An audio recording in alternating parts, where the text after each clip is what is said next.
Hey guys, I got the new R2-D2 deluxe 1/6 scale figure today from Sideshow, and I was having a bit of fun with him, and I figured I'd post a video review, which is something I don't really do often, but I kind of felt compelled to do with this guy because I was actually quite impressed with it, which is a little bit rare for me because I'm not generally a huge fan of Sideshow's products.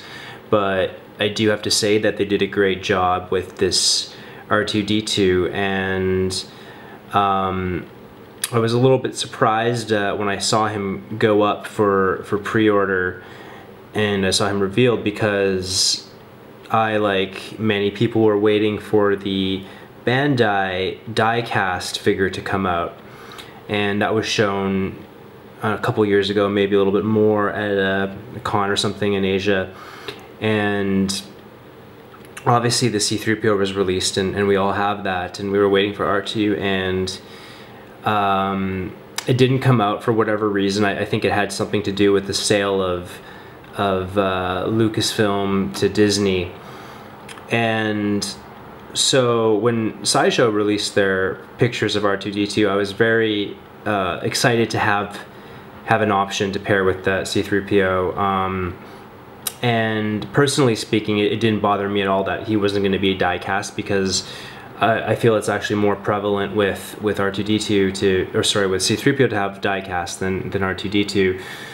And although, you know, it would be nice from a quality standpoint in terms of the feel and the weight of the thing, I think from a purely aesthetic standpoint, I don't feel it's very important as important as C3PO to have it to be real metal. I think that you can kind of get away with just plastic and get it looking the way it needs to look. So I do not care about price in one way or another. For me, it's always quality first, but I do kind of feel that there was maybe a little bit of a hefty price tag attached to C3PO. And it's not that he wasn't worth it. He's pretty worth it. And when you look at Hot Toys' quote-unquote die-cast, it's like RoboCop, for example, which is a nice figure, but it's a complete joke because it's 90% plastic, or at least 50% plastic, and 3PO is all metal. So anyways, R2-D2 here is $150, and for me that's a lot better than spending $300 on something that wouldn't really matter to me in the end. So super happy to have him. And right off the bat, impressions with the C3PO, which I have here, and I'm just going to show it briefly because I want this to be more about R2 than 3PO. But let me pull back a bit just to see this. So people are saying that scale-wise he's a little too short. I don't know. I don't really see an issue one way or another, to be completely honest with you. I think that he looks pretty good to me, and I'm more than happy to display him next to that C3PO. I think it's fine. So that is not something I'm critical about one way or another. I think it's just fun. So onto the R2-D2 figure. When I pulled him out of the box, right off the bat, I was impressed. I think that they did a really good job with the paint on it. I think that with R2-D2 you can go many ways. You can keep him clean, you can make him a little bit dirty, and I feel that the choice that they made, which is something that's kind of in between, is actually a good choice for them. It's a safe choice. They're not good at paint really at all, you know, in terms of major weathering and from a realistic perspective.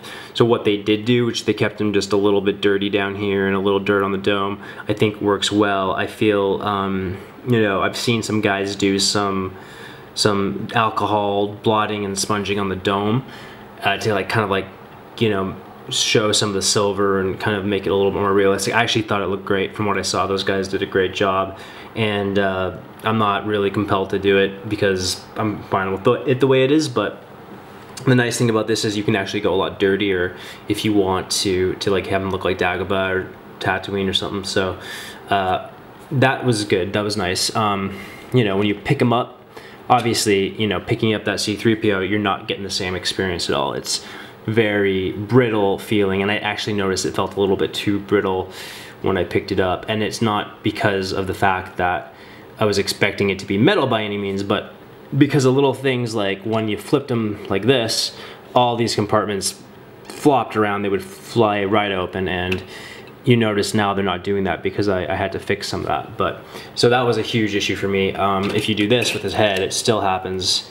So obviously, you know, problem's not completely solved, but I didn't feel that, first of all, I couldn't figure out how to tighten those joints on his head, or those compartments on his head. I also didn't feel it was as important as the stuff in his front, because you're not going to be like holding him upside down all the time. So anyways, right off the bat, other than that, the thing I noticed, my issues were this situation. Like, he's way too floppy at the legs. It's not abysmal, like he can still stand up just fine, but it's a little not nearly as tight as it should be.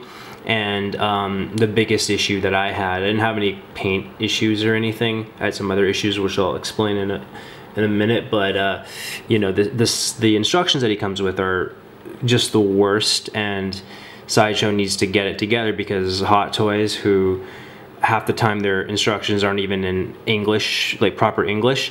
I've never had an issue following their instructions, but case in point, Sideshow gives you instructions how to put his head back on, which is great, you know. However, you know, it comes with his head in the package. You gotta take his head off to turn his lights on. They don't tell you how to take the head off. So I go and I just rip the damn thing off, and what happens is I break this ring off completely, and I can't figure out how to get his head back. Anyways, I had to end up gluing this ring back on, and then from there I figured out how to actually properly twist his head off. So if you're actually looking at this before you own the figure, take my advice.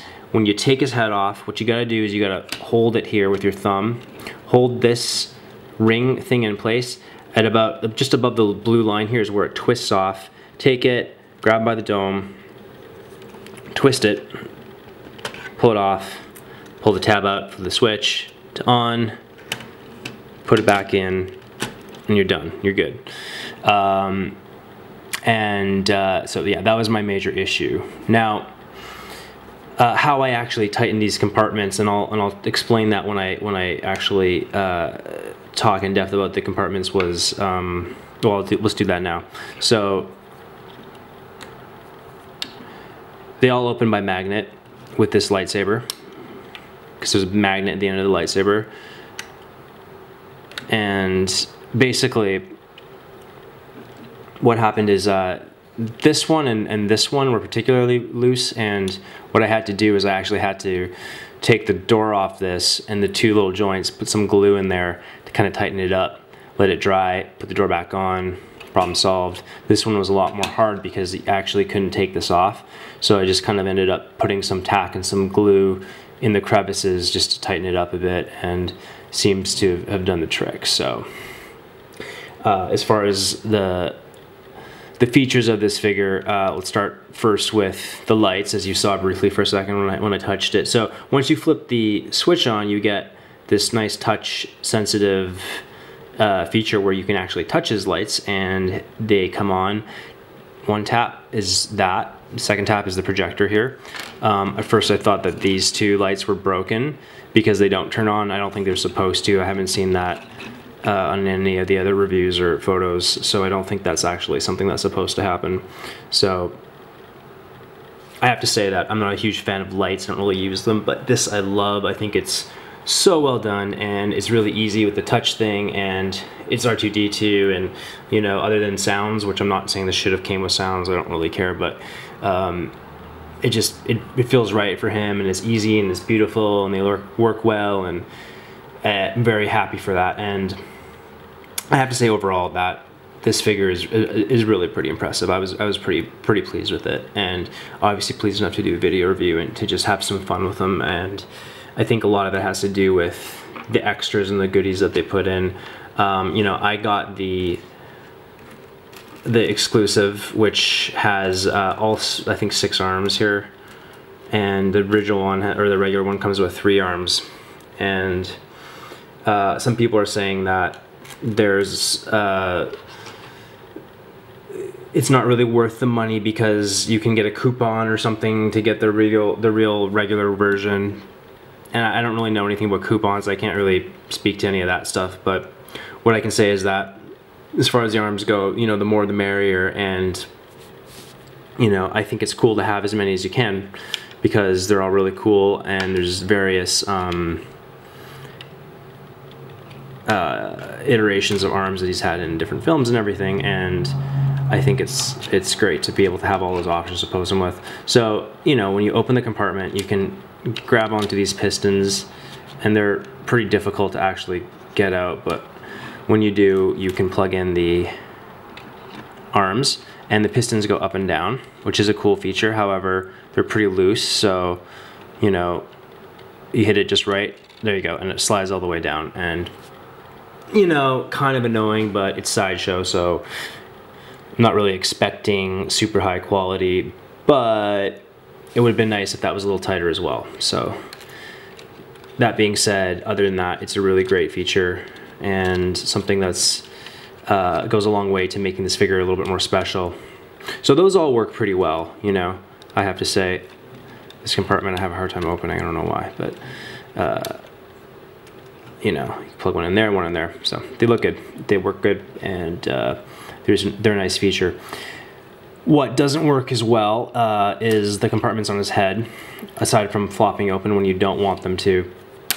This one slides to the side and you can shove the lightsaber in there, but it doesn't like pop out or do anything cool. It's actually really kind of a pain in the ass to get in and out, so I don't know what the logic was in that. The scope here, you know, if you press it, it does pop up, and it actually stays up, and it looks kind of cool, so that's kind of a plus. But what is the bigger problem is the life scanner here, which is also spring-loaded, never works. There it goes, kind of comes out, kind of doesn't, and, you know, the best you can do is to kind of get it to half-ass sit up, and that, I think, is about as good as it gets, and it doesn't stay up very well, just not very well engineered, and the quality is not that good. Obviously, I love that it's there, it's a really cool feature, but I just wish that it was a little bit, it functioned better and it felt of a higher quality. So, and the last, well, there's one more feature. You can take his shoulders off and apparently switch them. I don't know why you'd want to do that. Maybe there's something I'm missing or I'm forgetting about R2-D2 that requires his shoulders to be switched, but, you know, you can if you want to do it. It's there for you. And of course his middle leg, which is spring-loaded, comes out just like that, and push his legs back and you can roll them around, which I think is a cool feature as well, to have, you know, wheels on them so he can actually roll. So that's a nice little touch. And what I like about this figure, other than everything I've just said, is that he's kind of your ultimate or deluxe version of R2-D2, meaning that he's everything, more or less, all his cool features are actually included with him from all the original trilogy movies, and that also includes this, which I thought was really well done. It's the sail barge drink spout and drink holder, and I recommend putting this together before you actually put it on him, because it's going to be a little bit easier to assemble, but I'm not going to really display this very much. Let me just pull back so you can see the spout here. But it's a cool feature to have nonetheless, and I do think that this in particular, this drink spout, is really well done. It's got working pistons and these clear tubes, and it can actually move in different places, and it looks really cool. So kudos and bravo to Sideshow for going the extra mile and making something like that actually move, and not just something that's like a solid piece of plastic that you plug in because it's like kind of an after the fact accessory, but it's really actually done with the proper attention that a piece like that would, like if this was a real working mechanical piece, you know, it's got all the right joints and functionality, so that's nice. The glasses do come off. They have little plugs in the bottom, so, but if you wanted to give it to somebody to hold, you could still do that. And the other cool feature, or accessory rather, that this comes with is from A New Hope, and that's the table from Obi-Wan Kenobi's hut, and you can use the lightsaber or the restraining bolt, which I didn't mention, which is cool too. You can put it as restraining bolt on. Is this where you can take that out with the lightsaber magnet, plug in your holographic Princess Leia, and you press down this button and she lights up, and get his projector going there.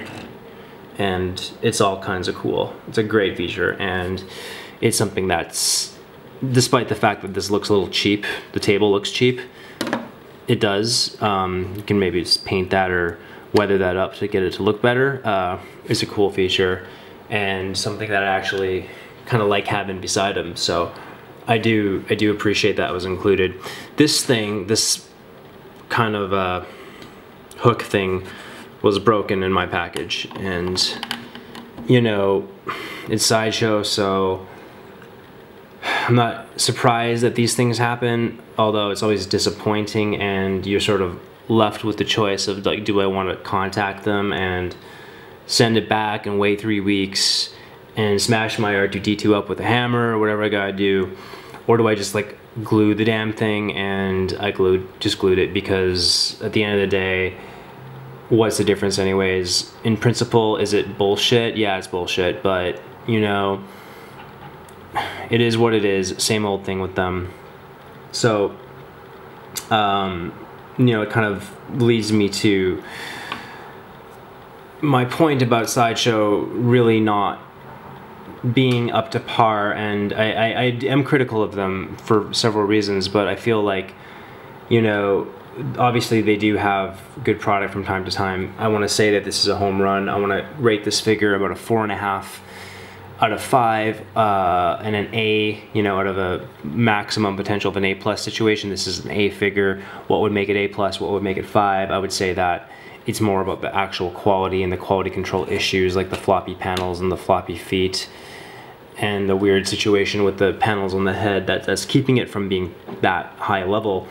But other than that, it's great, and Sideshow does do well when they're doing their robots and their aliens and those kinds of things, and they should continue to offer those kinds of products, because I think that they do that well.